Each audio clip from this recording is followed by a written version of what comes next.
Hello guys! Welcome back to my channel and to my page. Sa mga hindi pa nakasubscribe, ano pa hinihintay niyo mag-subscribe na kayo dahil another vlog here na related pa rin sa motor at day 4 na tayo ng ating trip to MotoGP Thailand.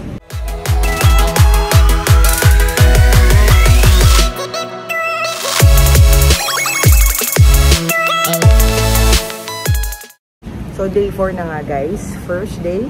Nag-check-in tayo sa hotel, dinner with the Ducati team. And day 2, nanood tayo ng mga practice and umikot tayo sa paddock, sa garage ng Ducati factory.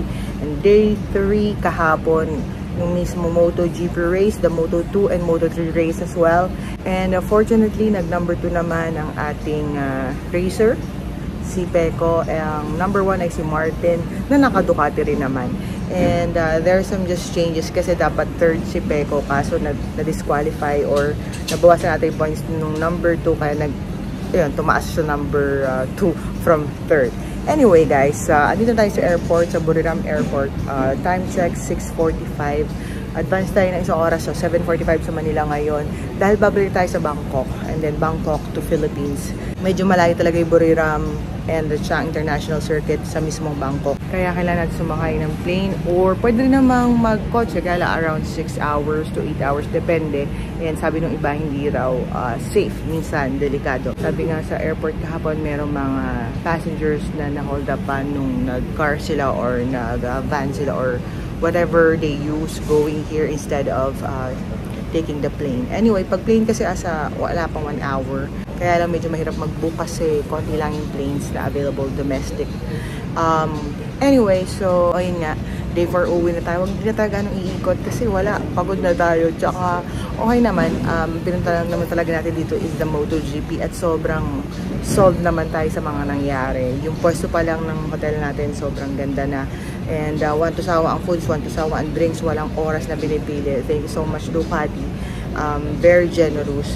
And dami nating merch na nauwi, libre at hindi. May voucher pa tayo, nag-shopping na tayo sa Ducati shop kahapon sa mismong international circuit. And ano ba bang masabi ko? Samahan nyo ako hanggang sa makauwi tayo sa Pilipinas. A few moments later. Ito na, paakit na tayo ng Nok Airplane. Yung kanilang domestic airplane. Bye-bye na! Buriram! Parang province to guys. 12 seconds later. Yan. Andito na tayo sa Don Mueang International Airport. And we need to transfer pa sa kabilang airport kasi nandun yung Philippine Airlines. Pero mamaya pa yun kaya ikot muna tayo.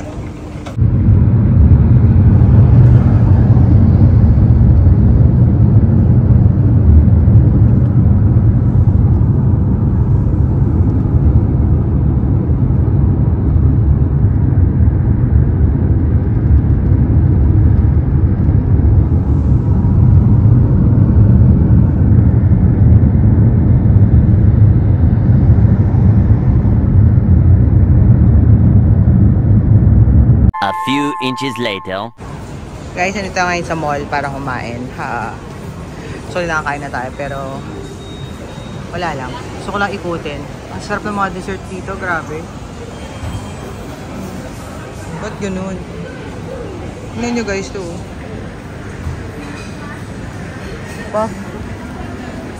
Meron doon popcorn na masarap. Food hall to.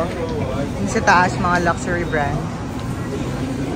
Of course, they have other regular brands like McDo, KFC, Coco Ichibanya, Starbucks, and those stuff.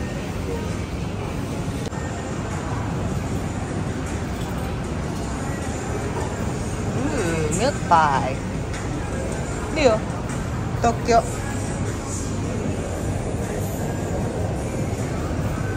Daming kainan, no? Guys.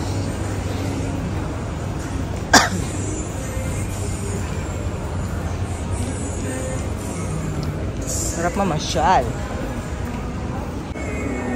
Dito naman guys yung mga branded yan. Louis Vuitton, Gucci, Chanel, all the luxury brands. Parang luxury mall to. Fairness, maganda.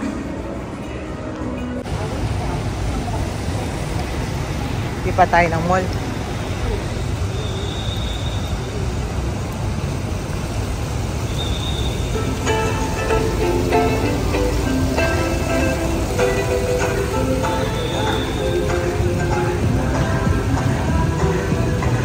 One eternity later.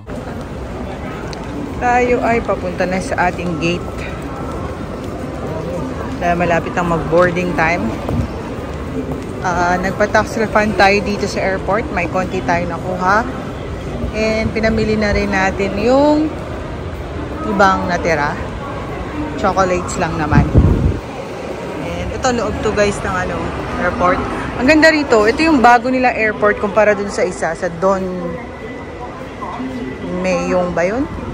Parang yun, luma yung building. Dito bago. And then ang daming shop dito.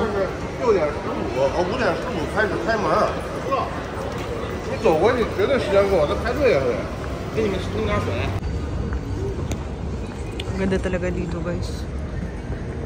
Parang Singapore yung airport nila, ganda. Linis, bagong-bago.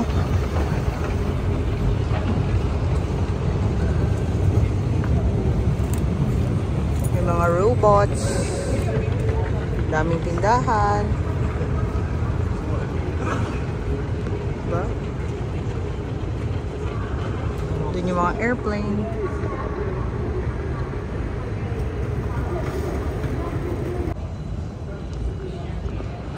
Ganda, diba? Pero lumagpas kami ng gate. Kaya babalik kami. Sa iwan lang kami. Nasa E3 na.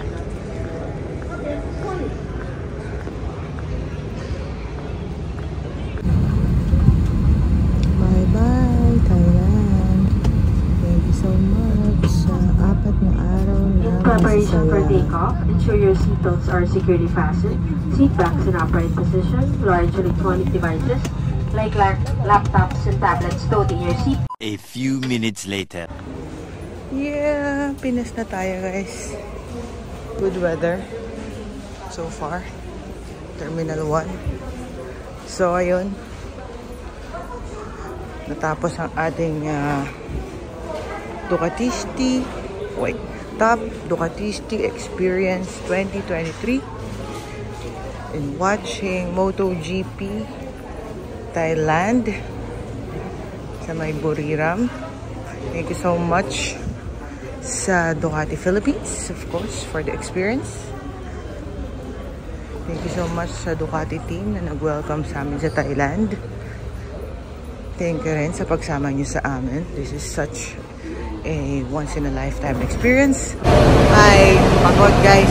Pero sobrang enjoy. Kaya sa mga hindi pa nakasubscribe dyan, please subscribe. You may also follow me on TikTok, Facebook, and Instagram para lagi kayong updated sa mga ganap natin.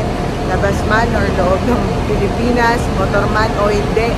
I hope you enjoyed this 4 days videos in our Top Ducati's experience again in Thailand. Bye-bye mga kadeki!